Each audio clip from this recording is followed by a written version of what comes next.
오늘 주시는 하나님의 말씀은 신약성경 로마서 12장 1절부터 5절까지에 있는 말씀입니다. 로마서 12장 1절부터 5절에 있는 말씀 우리 한 절씩 교독하시겠습니다. 그러므로 형제들아 내가 하나님의 모든 자비하심으로 너희를 권하노니 너희 몸을 하나님이 기뻐하시는 거룩한 산제물로 드리라. 이는 너희가 드릴 영적 예배니라.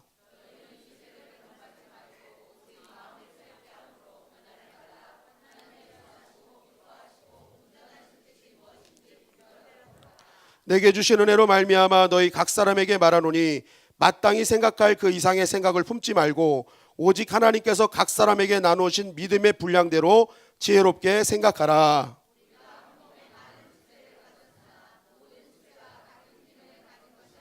다 같이 읽겠습니다.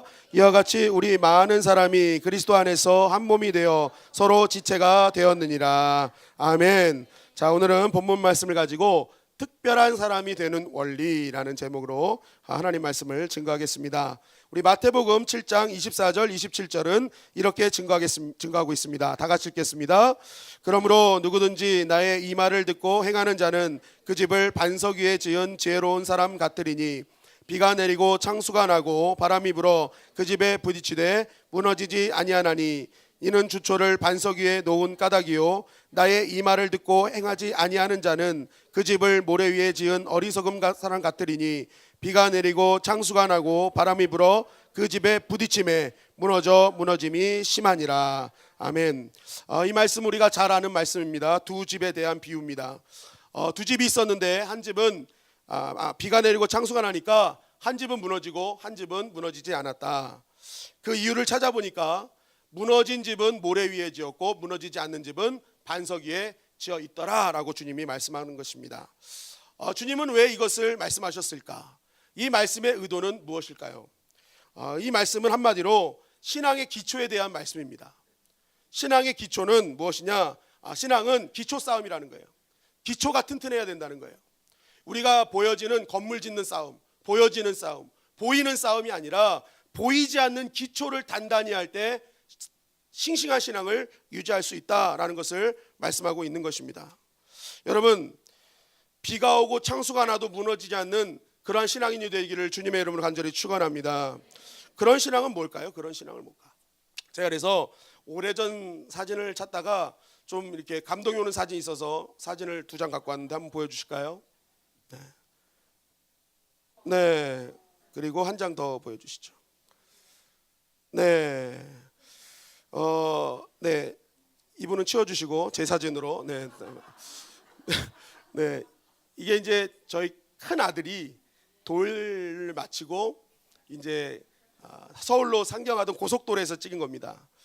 이렇게 귀여웠는데 이렇게 징그러졌는지 정말 이해를 못하겠어요. 근데 어제 이 사진을 보면서 저희 둘째 아들이 그럽니다.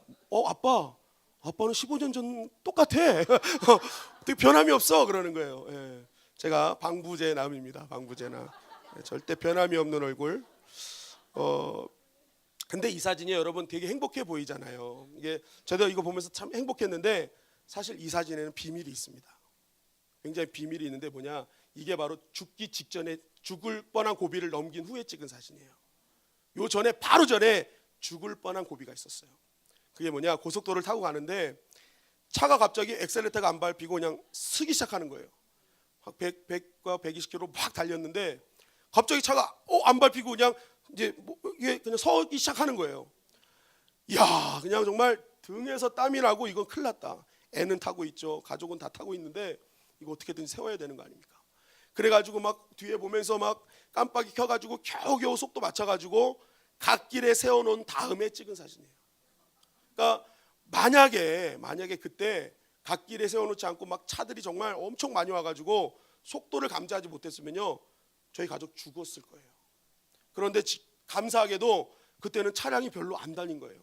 그래가지고 정말 겨우겨우 해가지고 갓길에 세워놨는데 이 사진을 가만히 보니까 제가 그런 생각을 합니다. 왜 여기서 이렇게 웃고 있을까? 정신 나간 거 아닌가? 조금 전까지 정말 죽을 뻔한 상황이었는데 여기서 왜 웃고 있을까? 가만히 생각해 보니까 내가 죽을 뻔한 고비보다는 그 고비를 넘기고 살려주신 은혜가 더 큰 거예요. 하나님이 나를 그런 상황 속에서 차들을 막아주시고 나를 우리 가족을 이렇게 건강하게 지켜주셨구나. 그 생각하니까 그게 기뻤구나. 그 은혜가 더 컸구나라는 생각을 하게 됩니다. 비가 나고 창수가 나도 무너지지 않는 신앙. 여러분, 우리가 조금 전에 아름다우신 온 올라오신 형언할 수 없는 사랑, 너무나 좋은 찬양 불렀잖아요. 이게 심영진이라는 간사님, 예수전도단 간사님이 부른 만든 찬양인데, 이 찬양을 만들 그 배경을 간증으로 들었습니다. 그 찬양이요, 자기 아이가 죽어갈 때 만든 찬양이에요. 자기 아이가 여러 가지 상황이 생겨서 죽어가는데 정말 하나님 앞에 탄식하고 막 하나님을 원망할 수밖에 없는데, 갑자기 하나님, 놀라우신 하나님, 그 하나님의 사랑, 이게 막 곡조가 나오더라는 거예요. 그래서 그 자리에 5분 만에 만든 찬양이 아름다우신 오 놀라우신 형언할 수 없는 사랑, 이 찬양입니다. 5분 만에 만든 찬양. 그러니까 우리 안에 흔들리지 않는 기초가 있을 때 문제가 문제되지 않고 죽을 것이 생각나는 것이 아니라 살려주신 하나님의 은혜 때문에 우리가 웃게 될 줄 믿습니다. 든든한 신앙 기초가 중요하다. 여러분, 그렇다면 우리가 어떻게 하면 바른 기초 위에 세워지는 신앙을 가질 수 있을까? 기초 위에 세워진 신앙은 도대체 뭘까? 오늘 12장 말씀을 통해서, 로마서 12장 말씀을 통해서 알아보도록 하겠습니다. 로마서 12장 1절 말씀입니다. 다 같이 읽겠습니다. 시작. 그러므로 형제들아, 내가 하나님의 모든 자비하심으로 너희를 권하노니 너희 몸을 하나님이 기뻐하시는 거룩한 산제물로 드리라. 이는 너희가 드릴 영적 예배니라. 자, 12장 1절은 뭘로 시작합니까? 그러므로로 시작합니다. 그러므로는 제가 수요 예배인가 말씀드렸던 것 같습니다. 결론을 짓기 위해 사용하는 접속사다. 그래서 로마서에 보면은요, 그러므로가 굉장히 많이 사용됩니다. 그러므로 항상 사도 바울이 어떤 논지를 얘기한 다음에 결론을 내어주는 거예요. 자, 그러니까 이 12장 이후의 말씀을 우리가 이해하기 위해서는요, 결론을 지어주는 거거든요. 그러니까 그 전의 내용이 무엇인지를 정확하게 알아야 12장부터 전해지는 사도 바울의 핵심이 무엇인지를 깨닫게 될 수 있는 거예요. 그래서 그러면 11장 1장부터 11장까지 로마서의 핵심 말씀이 뭐냐? 간단하게 세 가지로 줄여드리면요, 첫째는 유대인이나 이방인이나 하나님 앞에 모두가 죄인이더라.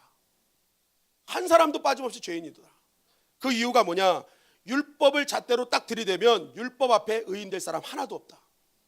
결국 다 죄인이다. 죽을 수밖에 없다. 인간에게는 방법이 없더라. 그러면서 마지막 결론이 무엇입니까? 결국 십자가밖에 없다. 우리가 아직 죄인 되었을 때의 자기의 사랑을 확증해 주신 십자가밖에 없다. 십자가로 시작돼야 된다라는 것이 1장부터 11장까지 핵심 내용입니다. 자, 1장부터 11장까지 십자가밖에 없다라고 결론을 지었기 때문에 그러므로가 이제 어떻게 되느냐? 자, 진짜 신앙의 시작은 십자가니까 이 십자가를 믿느냐? 그러면 이제 이렇게 신앙생활을 하라는 거예요. 그러니까 1장부터 11장까지는 어떤 우리가 신앙의 기초가 뭐냐라고 물어보고 알려주고, 그러므로 신앙의 기초를 안 너희들은 이제 이렇게 신앙생활을 해야 된다 하면서 12장부터 쭉 교회 생활이 어떤 것인지, 신앙생활이 어떤 것인지를 쭉 이야기해 주는 것입니다. 결국 여러분, 사도 바울이 성경을 통해서 이 율법과 말씀의 기준을 딱 가지고 보니까 신앙의 시작은, 신앙의 기초는 십자가더라. 십자가더라. 이거부터 시작해야 된다라고 강조하고 있는 것입니다. 그래서 형제들아, 내가 하나님의 모든 자비하심으로 너희를 권한다. 하나님의 모든 자비하심, 하나님의 자비하심이 어떤 걸로 증명된 거예요? 십자가라는 거예요. 하나님께서 우리에게 주신 자비, 긍휼, 사랑의 증명인 십자가로 너희를 권한다. 그 사랑으로 너희를 권한다라는 거예요. 여러분, 우리의 신앙의 시작은 십자가로부터 시작되어야 될 줄 믿습니다. 그런데 오늘날 너무나 안타까운 현실은 무엇입니까? 십자가로부터 시작되어야 될 신앙생활을 순서가 바뀌어서 신앙생활을 하고 있다는 거예요. 예를 들어 드리겠습니다.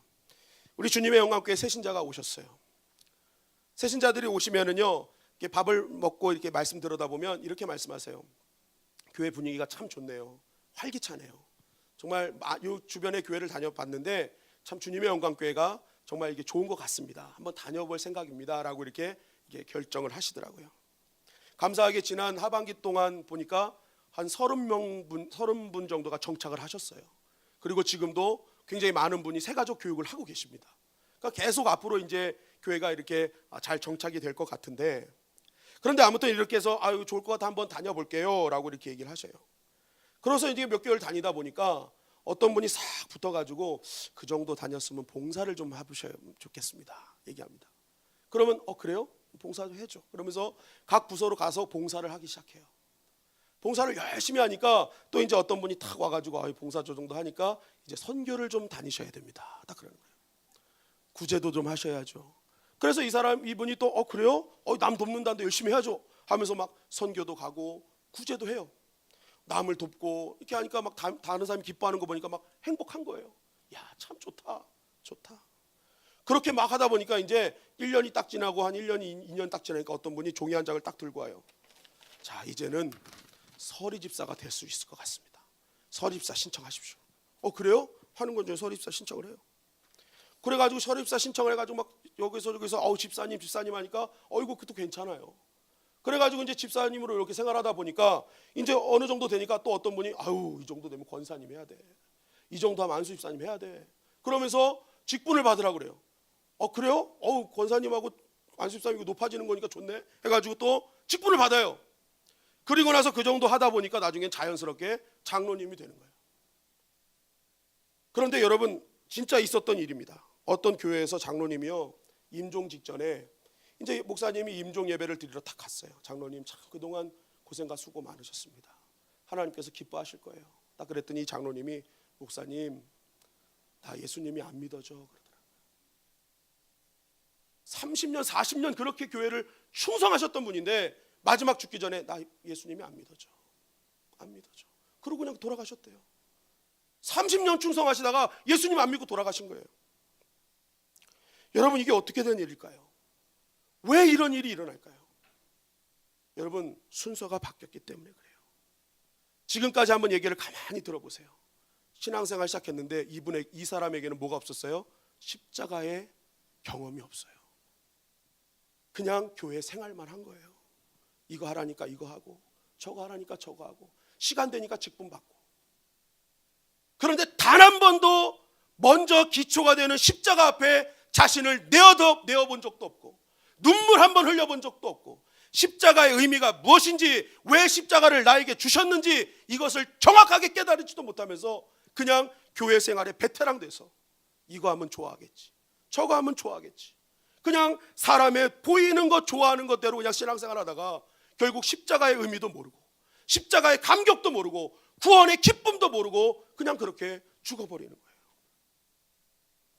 여러분 이거 죽기 전의 문제가 아니에요. 오늘날에도 수많은 집사님이 있고 수많은 권사님이 있고 수많은 안수 집사님이 있고 장로님들이 있는데 그분들의 모든 행동을 하면요 감동이 생기질 않아요. 뭔가 정말 잘하는 것 같은데 감동이 없어요. 왜요? 십자가가 없으니까.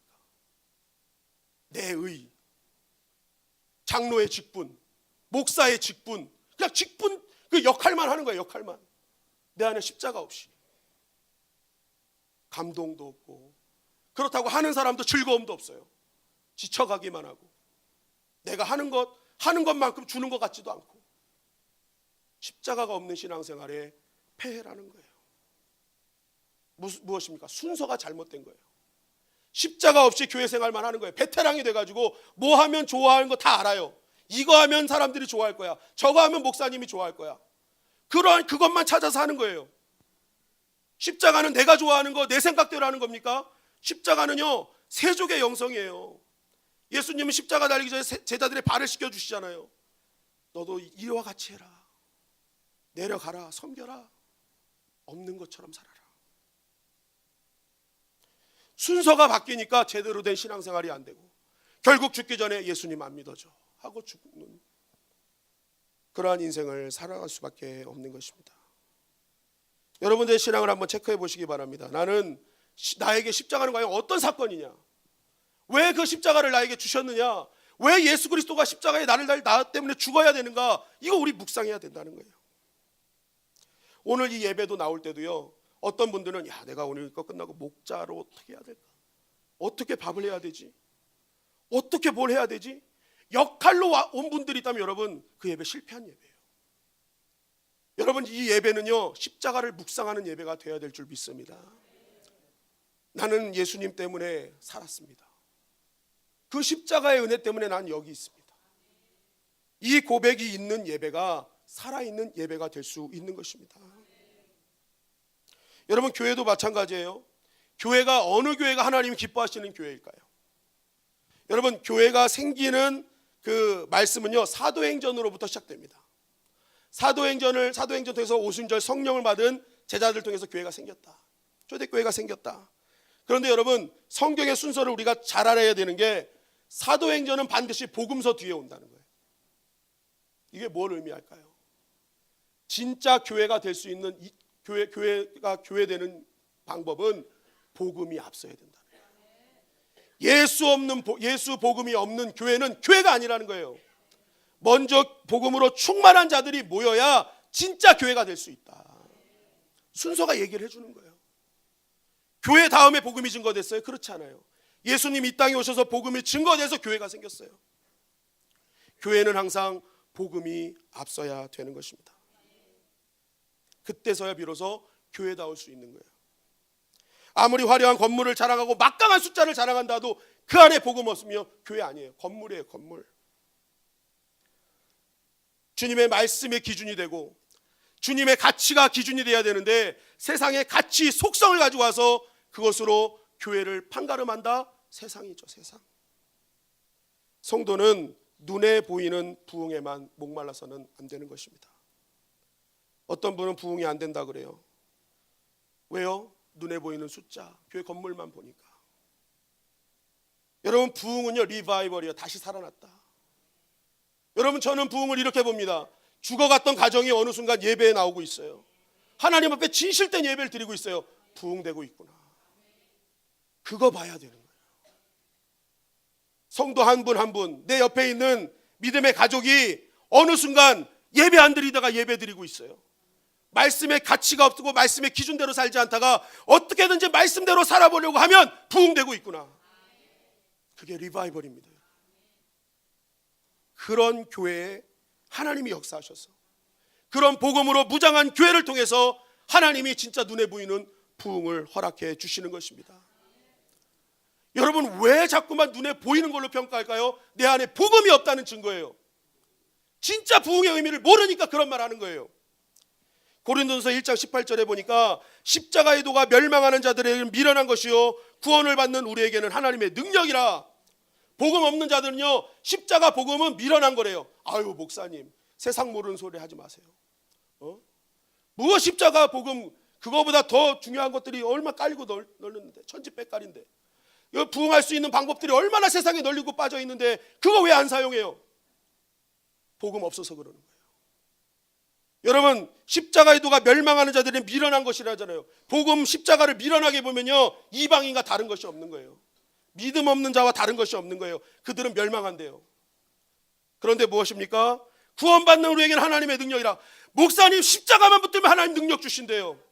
부흥케 하신대요. 이거 붙드는 교회 하나님 역사해 주실 줄 믿습니다. 여러분 저는 우리 주님의 영광교회가 내 교회 생활을 자랑하는 교회가 되지 않길 바랍니다. 예배 때마다 십자가 붙들고 예배 때마다 내 안에 복음이 살아 숨쉬기를 간절히 간구하는 교회. 여러분 그 교회를 통해서 하나님 역사해 주실 줄 믿습니다. 그러면서 뭐라고 합니까? 이 십자가 은혜를 붙들고 있는 너희들에게 권한다. 그러므로 형제들아 내가 하나님의 모든 자비하심으로 너희를 권한다. 이 헬라 말은요 이 권한다는 게요 굉장히 강력한 표현입니다. 강렬한 표현이에요. 꼭 해야 된다. 이렇게 하길 원한다. 너희들 십자가 사랑을 아니? 십자가 능력을 아니? 그러면 이제부터 너희가 할 일은 너희 몸을 거룩한 산제물로 드려라. 십자가 붙드는 사람의 예배는요 산제물의 예배를 드린다는 거예요. 여러분 이 말이 좀 어폐가 안 맞지 않습니까? 살아있는데 제물 되라. 제물은 죽어야 제물이거든요. 그런데 살아있는 제물 된다? 이게 도대체 무슨 의미일까요? 여기서 너희 몸이라는 단어가요 소마라는 단어를 사용해서요 우리의 보여지는 육신, 이 껍데기가 아니라 인격체, 온 인격체를 뜻하는 거예요. 마음, 정신, 영혼, 의지, 세계관 모든 것 다 하나님께 드리라는 거예요. 그거 죽이라는 거예요. 너 인격, 너 성질, 너 생각 이거 다 죽이라는 거예요. 하나님 십자가를 아는 자, 복음을 아는 자는요, 예배 드릴 때 죽는다는 거예요.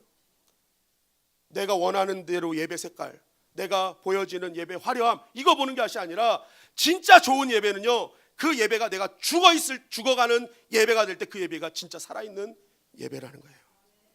그게 영적인 예배라는 거예요. 우린 영적인 예배하면 막 환상 보고 이심 보고 막 방언 터지고 그 예배를 영적 예배라 생각하는데 그거는 신비적인 거고요. 그게 없다는 건 아닙니다.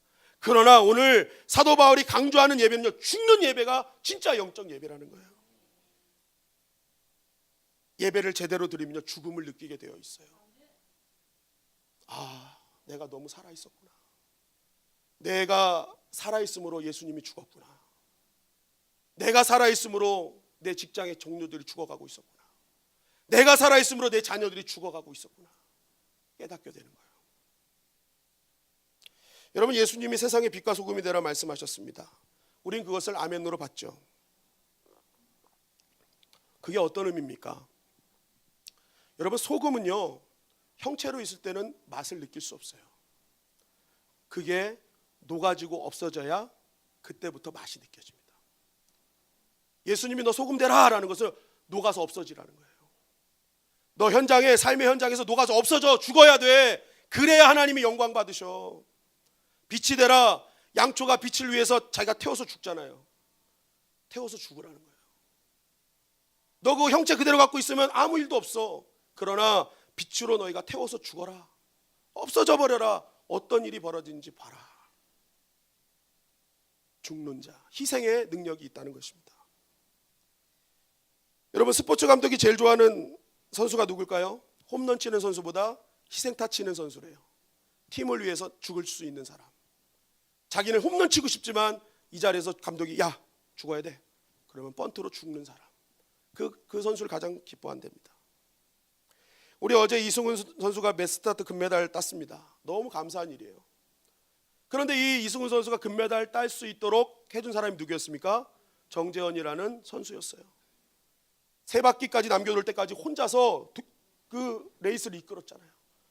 나중에는 이 사람이 지쳐가지고 넋이 빠졌더라고요. 타서 죽은 거예요. 자기는 그냥 죽었더니 열매가 맺어지더라는 거예요.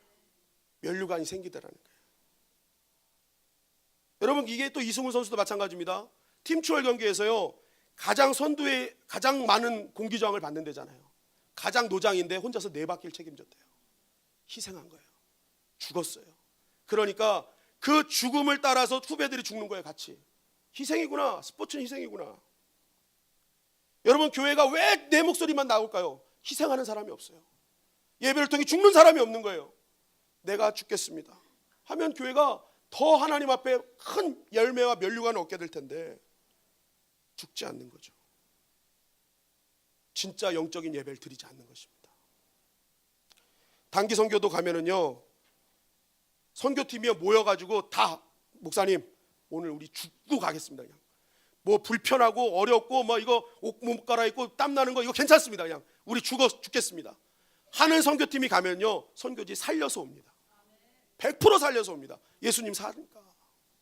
그런데 선교지에 갔는데요, 그 팀이요, 어우 목사님 이거 너무한 거 아닙니까? 이거 땀만 나고 옷도 못 갈아입고 이거 숙소도 이 모양이고. 자기 살고 나오면요, 선교지 선교사님한테 전화 와요. 목사님 단기 선교팀 가고 더 난리 났습니다. 여기 다 죽었습니다. 선교팀 살아서 갔다 오면요, 현장은 다 죽어요. 결국 신앙은 죽음으로부터 시작된다는 거예요. 내가 죽고 예수 그리스도가 사는 것, 그것이 예배의 본질이고 진짜 영적 예배라는 것입니다. 좋은 예배는 형식이 갖춰진 예배, 뭔가 오케스트라가 갖춰가지고 막 웅장한 예배, 그 예배가 좋은 예배가 아니에요. 예배를 드리면 드릴수록 내가 죽어지는 예배. 아, 내가 하나님 앞에 죄인이구나. 나는 죽을 수밖에 없는 자구나. 그런 나를 살려주셨구나. 내가 더욱더 하나님 앞에 죽어야지. 결단하는 예배가 영적인 예배고 하나님 기뻐하시는 예배인 줄 믿습니다. 그것을 신령과 진정한 예배라고 하는 것입니다. 저는 우리 주님의 영광교회가 살아있는 영적 예배 드리기를 주님의 이름으로 간절히 축원합니다. 산재물 되십시오. 내가 갖고 있는 전인격적인 모든 것들을 하나님 앞에 죽이고 내가 죽어서 예수님만 살게 했습니다, 예수님만 드러내겠습니다 결단할 때 그 예배 하나님 받아주실 줄 믿습니다. 우리 2절 말씀 다 같이 읽겠습니다. 시작. 너희는 이 세대를 본받지 말고 오직 마음을 새롭게 함으로 변화를 받아 하나님의 선하시고 기뻐하시고 온전한 뜻이 무엇인지 분별하도록 하라. 자, 우리가 이렇게 십자가 붙들고 내가 죽는 예배, 영적 예배를 드리면 어떤 일이 벌어지느냐? 첫째는요, 이 세대를 본받지 않게 되는 거예요. 그리고 마음이 새롭게 되고 변화되는 것입니다. 그리고 하나님의 뜻을 분별할 수가 있어요. 여러분, 이 세대를 본받지 말아라 한다고 본받지 않습니까? 평생 그 설교 들으셨잖아요. 평생 변화되어야 된다고 설교 들으셨잖아요. 평생 분별해라 설교 들으셨잖아요. 왜 안 될까요? 내가 죽는 예배가 없었기 때문에 그래요. 십자가가 우선이 아니었기 때문에 그렇습니다. 여러분, 매일매일 변화되지 않는 자신 때문에 괴롭고 죄의식에 사로잡혀 있지 않습니까? 나는 안 되나 보다, 나는 정말 형편없나 보다. 여러분, 그렇지 않다는 거예요. 할 수 있다는 거예요. 언제? 십자가가 우선일 때, 그 십자가 붙들고 영적 예배 드릴 때, 내가 죽는 예배 드릴 때 하나님이 다 해결해 주시겠다는 것입니다. 세상을 이길 힘 주고 새로운 마음 주셔서 분별의 영을 허락해 주신다는 거예요. 그래서 가야 될 길, 해야 될 길 다 알려주신다는 것입니다. 저는 우리 주님의 영광교회가 이런 은혜가 있기를 주님의 이름으로 간절히 축원합니다. 결단해서 되는 것이 아닙니다. 구호로 내가 변화되겠습니다, 구호돼서 되는 게 아니에요. 십자가 붙들고 바른 예배 드릴 때 바뀌는 거예요. 여러분, 구호로 된다면 벌써 이 세상 완전히 바뀌었어야죠.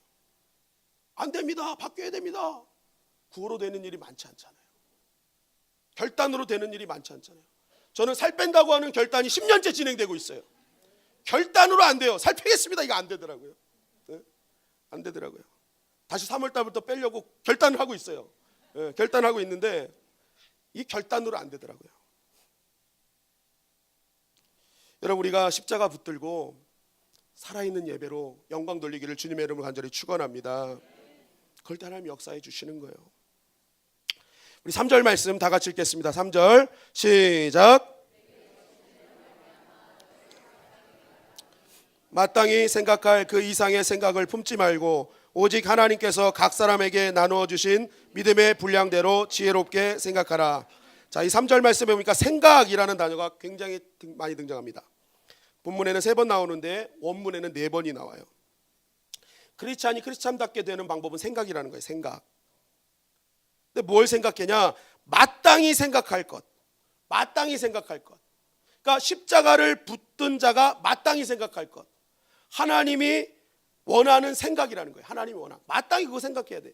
십자가를 붙든 예배자는 마땅히 생각할 게 따로 있는 거예요. 하나님의 생각이에요. 하나님을 품은 생각. 나를 부르실 때 주신 생각. 그걸 하라는 거예요. 마땅히 생각해야 돼. 그런데 그 생각할 그 이상의 생각을 품지 마라. 여기서 그 이상이라는 것은요, 파라라는 단어로요, 옆에 두다라는 뜻이에요. 그 이상의 생각을 옆에 두고 마땅히 할 생각과 비교하지 말라는 거예요. 우리는 하나님께서 주신 생각이 있거든요. 십자가 붙드는 사람은요, 당연히 이거 뭐 해야 될지 하나님이 분별한 능력을 줬기 때문에 마땅히 이제 해야 될 생각이 뭔지를 알아요. 마땅히 가야 될 길이 뭔지를 안단 말이에요. 그런데 어떻게 합니까? 그 이상의 생각, 세상의 가치, 세상의 어떤 속성, 그 이상의 생각을 옆에다 두고 비교하는 거예요.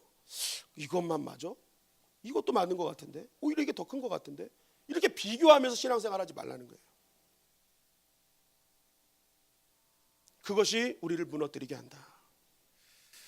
여러분, 우리가 왜 신앙생활 하면서 낙심하고 좌절합니까? 핵심은요, 비교의식 때문에 그렇습니다. 목사로서 정말 너무나 좋은 교회에서 좋은 성도님들과 신앙생활을 하고 있어요. 이렇게 좋은 교회 만나는 거 쉽지 않아요. 그런데 이런 좋은 환경에 있으면서도 낙심될 때가 있어요. 언제냐? 비교의식 들어올 때예요. 제 동기들, 선후배들 목회하는 거 보고 막 잘하는 거 보고 특별히 잘하는 게 아닌데 갑자기 비교의식이 들어와요. 저 사람은 저렇게 하는데 난 지금 이게 뭐 하는 거지? 그러니까 나에게 주신, 하나님 저에게 주신 좋은 환경이 있음에도 불구하고 뭐예요? 원망하고 낙심하고 좌절하더라. 여러분, 멀쩡하던 부인들이 왜 동창회 갔다 오면 눈빛이 달라질까요? 남편을 보는 눈빛이 달라져요. 왜 그럴까요? 갔더니 학교 다닐 때 분명히 나보다 못한 애였는데 그 애가 밥값을 계산하고 있는 거예요. 막 그 사람 위주로 막 주도권이 막 형성이 되고, 이게 아닌데, 나 옛날에 이러지 않았는데. 그러니까 들어와서 야, 결국 남편 잘 만나서 그렇구나. 그러니까 내 남편이 어떻게 보여요? 네? 이상하게 보이는 거죠. 그러면서 아, 이거 회개해야 되는데 하면서 이제 그분의 주제가는 똑바로 보고 싶어요. 주님, 나 똑바로 보고 싶어요. 근데 그게 안 되네요. 안 되네요. 그죠? 왜 내가 이렇게 살아야 되는가? 왜 나만 이렇게 살아야 되지? 내 친척들 이렇게 보면은 다 잘 되는데, 예수 안 믿는 사람 저렇게 잘 되는데, 비교하면서부터 뭐예요? 내 삶이 처절하게 낭망하고 좌절하더라는 거예요. 근데 주님 말씀하세요. 비교하지 마라. 그거 놓고 비교하지 말고 너 마땅히 할 길만 그냥 가라. 그것만 생각해라. 왜? 나는 비교하지 않으니까. 주님은 비교하지 않는데요. 너 마땅히 갈 길만 가면 내가 책임지겠다는 거예요. 오늘 말씀을 보십시오. 우리 4절 5절 말씀 다 같이 읽겠습니다. 4절 5절 시작. 우리가 한 몸에 많은 지체를 가졌으나 모든 지체가 같은 기능을 가진 것이 아니니 이와 같이 우리 많은 사람이 그리스도 안에서 한 몸이 되어 서로 지체가 되었느니라. 한 몸 안에 많은 지체로 하나님 부르셨대요. 다 다르대요. 각자만의 역할이 있대요. 은사가 있대요. 여러분, 이걸 다르게 보면 무엇입니까? 그 한 개 한 개를 다 하나님이 어떻게 하신다? 인정하신다. 기뻐하신다. 나 그거 너 좋아해. 너 그거 하는 거 나 너무너무 행복해. 비교하지 마. 넌 그 자리로 존귀해. 난 그거 너무너무 좋단다. 주님 그거 말씀하시는 거예요. 못해도 괜찮아. 너는 그 자리에 있는 것만으로 나한테는 기쁨이고 즐거움이야. 여러분, 우리가 유대인의 교육 방법을 많이 따라가려고 합니다. 세계에서 뛰어난 민족이잖아요. 근데 여러분, 유대인의 교육 방법에는요 석차가 없답니다. 등수를 안 매긴대요. 비교하지 않는데요. 한 사람 한 사람에게 야, 참 넌 이거 잘하는구나. 너 이거 참 잘하는구나. 잘하는 것만 얘기해 주대. 잘하는 것만. 부모님한테 전화합니다. 성민이는요 이걸 잘해요. 이거 잘해요. 칭찬해 주세요. 그것만 딱 얘기하고 끊는다. 그럼 집에 가면 부모님이 어휴, 너 그거 잘하는구나. 너 그거 잘하는구나. 그러면 이제 부모님이 전하는 거예요. 얘 이거 잘한대요. 그러면 동네 공동체가 아이고 너 그거 잘하는구나. 이 아이는 잘하면서 자기가 잘하는 게 뭔지 정확하게 아는 거예요. 그러면서 뭐예요? 잘하면서 비교하지 않고 자기가 잘하는 것에 더 열심히 하는 거예요. 더 잘해야지. 더 잘해야지. 유대인에서 전문가가 나오는 거예요. 뛰어난 인물들이 나오는 거예요. 잘하는 걸 계속 잘하니까. 그러니까 각 분야에 걸쳐서 뛰어난 인물들이 꼭 유대인들이 있는 거예요. 근데 우리는 옆에 사람 한번 보세요. 얼굴 한번 보세요. 옆에 사람 얼굴 보세요. 보세요. 잘하는 게 보입니까? 못하는 게 보입니까? 잘하는 게 보이세요? 내가 너 때문에 그것 때문에 내가 속상해 죽겠어. 탁 보면 보이는 게 뭐가 보이느냐 말이에요. 아무리 잘해도 다 잘하길 원하잖아요. 그냥 너 이것밖에 못해. 결국 나중에 그 아이가 커가지고 뭐 해야 됩니까? 모든 사람의 꿈이 대기업으로 다 몰리는 거예요. 피아노 잘 치는 대기업 사원, 태권도 잘하는 대기업 사원.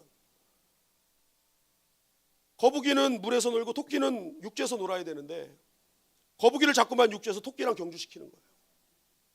100전 100패죠.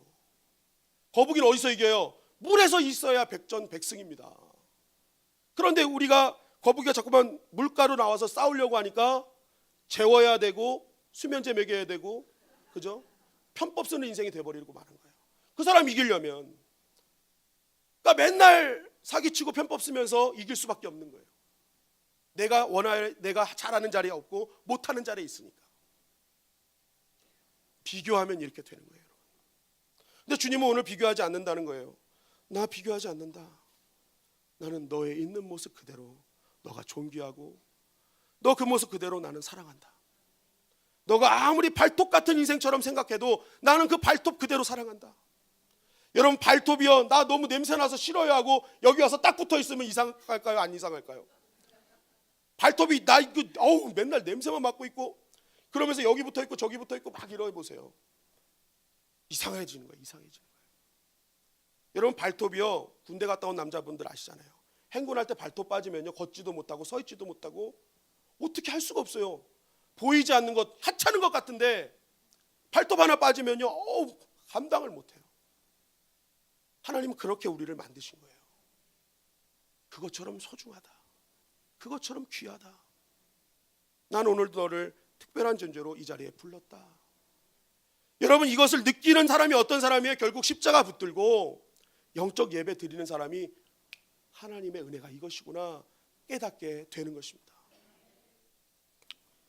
저는 오늘 이 말씀을 준비하면서 한 가지 찬양을 좀 많이 들었어요. 그래서 그냥 저만 듣지 말고 같이 듣고 싶어서 그 찬양을 좀 가져왔습니다. 우리 뒤에서 한번 좀 틀어봐 주실까요? 아마 유튜브로 있을 겁니다. 네, 이거 기도 음악인데. 네.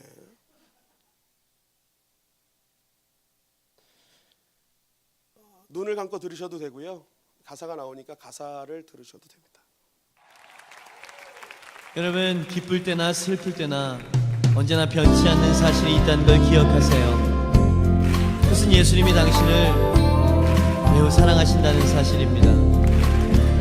그래서 당신은 매우 가치가 있는 사람이고 당신은 매우 소중한 사람이에요. You're special.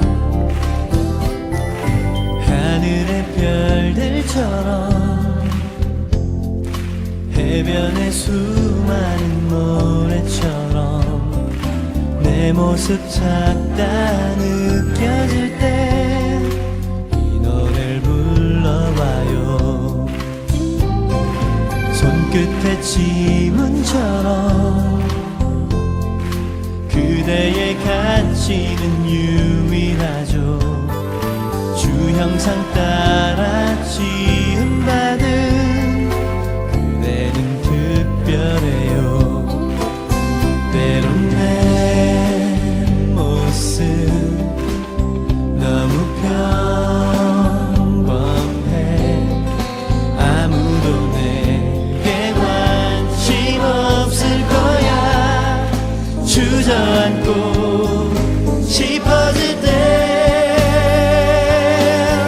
세상에 단 한 사람 하나님 손이 지은 최고의 작품 아직은 온전치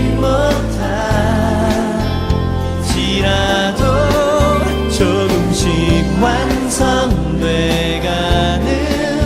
오직 그대를 향한 완전한 계획, 축복받은 You are special.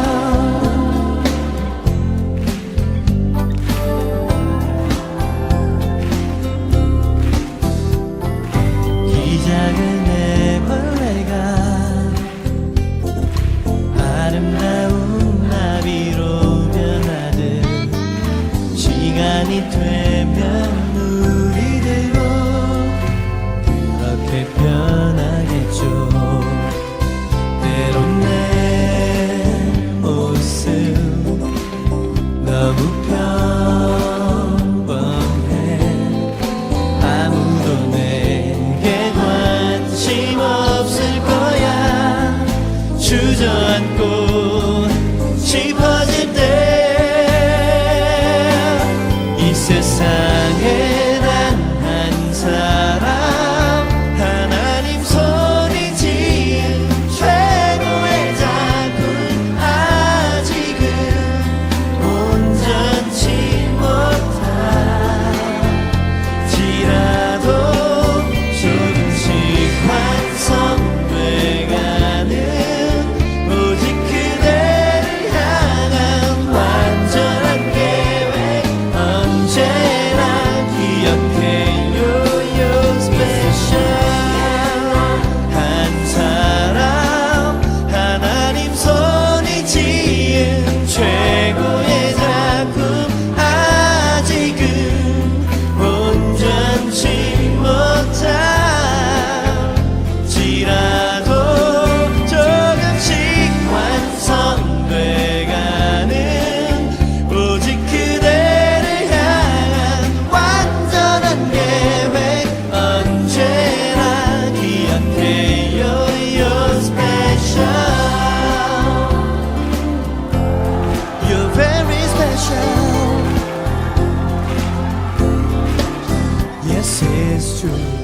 알아봤습니다.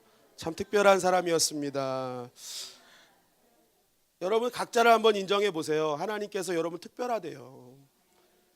그렇게 부르셨는데 왜 자꾸만 비교하시고 왜 다른 것과 자꾸만 늘 나는 안 되는가 보다 이렇게 생각하고 계십니까? 주님이 인정하시면 된 거예요, 여러분. 어떤 분은 그래요. 이 새 사는 게 힘들어서 이제 건물주가 되고 싶어요. 뭐 조물주 위에 건물주라고 요즘 그러더라고요. 조물주 위에 건물주. 근데 건물주 얘기 들어보면 여러분 말씀 들어보세요. 건물주 정말 괴롭대요. 건물 유지하고 세 내고 막 고쳐주고 이거 차라리 그냥 새 사는 게 좋겠다고 얘기를 해요. 그러니까 내가 비교하지만 사실 막상 그 자리 가면 또 곤란한 일들이 많이 있어요. 결국 신앙은요 자족입니다. 하나님께서 주신 내 자리, 가장 특별하다고 인정하는 그 자리, 그 자리에서 하나님께 영광 돌리는 그 삶, 정말 나에게 주신 아주 하찮은 일이라 할지라도 하나님 기뻐하시며 나아가는 그 삶을 통해서 하나님께서 우리에게 큰 면류관으로 보답해 주실 줄 믿습니다. 결국 여러분 주님 오늘 말씀하세요. 그냥 십자가 붙들고 가야 될 길 가라. 너 특별한 존재니까 걱정 말고 내가 세울 테니 너 갖고 있는 은사 갖고 그냥 마음껏 하나님 위해 써라. 그럼 내가 너에게 큰 영광으로 보답해 주겠노라. 여러분은 특별한 사람들입니다. 주님이 여러분들을 붙잡고 계시고 이번 한 주도 승리케 하여 주실 줄 믿습니다. 교회 생활하는 베테랑 되지 마시고 오늘부터 다시 한번 십자가 붙들고 일어서는 저와 여러분들이 되시기를 주님의 이름으로 간절히 축원합니다.